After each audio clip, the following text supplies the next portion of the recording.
Nah Pak Anies, inilah repotnya Sen dan hadirin-hadirat sekalian. Pak Anies ini terus-terusan itu Pak Gubernur dibuli. Dibola-balik dibuli. Dan sempat bikin statement kan, lebih baik saya dibully, yang penting Jakarta aman. Oh, ya, maksudnya apa itu? Hah? Itu ada kejadian itu. Ada kejadian. Jadi waktu itu peristiwa 22. Oh, pas kerusuhan 22 Mei itu ya. Pada waktu itu saya pilih untuk datang, hadir. Tidak, saya bisa aja nonton di TV, lalu bilang ini kan bukan permasalahan pertarungan antar kampung di Jakarta. Jadi bukan tanggung jawab saya. Tapi terjadinya di Jakarta, saya tidak mungkin diam. Saya pilih untuk memantau dari dekat, memastikan semua pelayanan kita berjalan baik. Karena itu saya datang ke rumah sakit. Dan saya datangi rumah sakit milik Pemprov. Jadi bukan menjenguk korban. Saya ini datang bukan semata-mata soal menjenguk korban, tapi saya datang memastikan bahwa rumah sakit kita melayani dengan sebaik-baiknya. Lalu yang kedua, ketika ada korban, saya umumkan apa adanya. Saat itu ada korban berapa jumlahnya, yang luka berapa, yang meninggal berapa, iya itu kan juga dia dibully. Saya dibully katanya, lo kok gubernur kok jadi juru bicara para demonstran atau perusuh gitu. Jadi ada yang mengatakan bahwa gubernur tidak berhak untuk mengumumkan. Dan betul, memang gubernur itu tidak berhak mengumumkan. Gubernur itu berkewajiban mengumumkan. Oh bukan berhak, tapi wajib malah. Wajib, nggak berhak ya. Tapi kenapa saya pilih untuk umumkan apa adanya?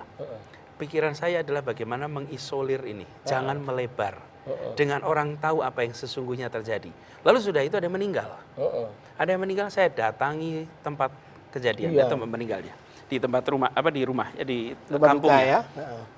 Saya datangi, saya temui orang tuanya, saya temui seluruh masyarakatnya, dan saya sampaikan peristiwa ini tidak ada yang menginginkan. Kalau ada peristiwa konflik, lalu muncul korban, maka biasanya orang akan mendorong mereka-mereka yang terlibat untuk membuat korban berubah menjadi martir. Dan korban bisa berubah jadi martir jika negara tidak hadir.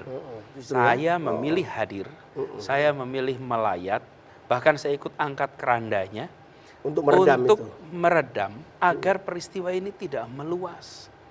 Jadi yang harusnya hadir nggak hadir gitu menurut sampean gitu ya? Ya pokoknya saya yang tanggung jawab di Jakarta, saya datang lah gitu. Saya datang ke Jakarta. Dan di situ saya kemudian katakan, lebih baik saya dibully, tapi Jakarta aman, daripada saya duduk diam di kantor, lalu peristiwanya meluas, lalu kita menyesal. Tapi yang mendukung Pak Anies, yang paham dan mendukung Pak Anies itu mengatakan bahwa ya Pak Anies memang dibully karena beliau itu sebagai pemimpin DKI itu punya rahasia penting, yaitu kunci CCTV. CCTV yang itu kan di tangan DKI itu. Itu bagaimana sih nasibnya CCTV, Pak Gub? Sehat walafiat. Oh, jangan-jangan CCTV itu kunci untuk membongkar apa yang sebenarnya terjadi dalam peristiwa 22 Mei itu. Iya, Pak Gub. Dan itu punya DKI dan kuncinya ada di Pak Anies Baswedan. Aboy pengen lihat nggak, Aboy? Ya pengen dong. Pengen. Jadi betul, memang kita punya CCTV. Itu ada. Kita ada ratusan CCTV di Jakarta itu. CCTV. Sebenarnya ribuan CCTV di seluruh Jakarta. Kita punya datanya. Dan itu semua tersimpan dan aparat yang berwajib, yang keamanan itu berhak untuk melihat, mendapatkan akses itu. Sudah ada yang minta aksesnya? Udah ya? Udah. Dan itu sudah dikasih ya? Semuanya dikasih? Sudah, semuanya dikasih. Dan itu sesungguhnya bukan milik kita secara data. Data itu adalah milik mereka-mereka yang memang memasang CCTV-nya. Tapi mereka berkewajiban untuk membagikan kepada Pemprov.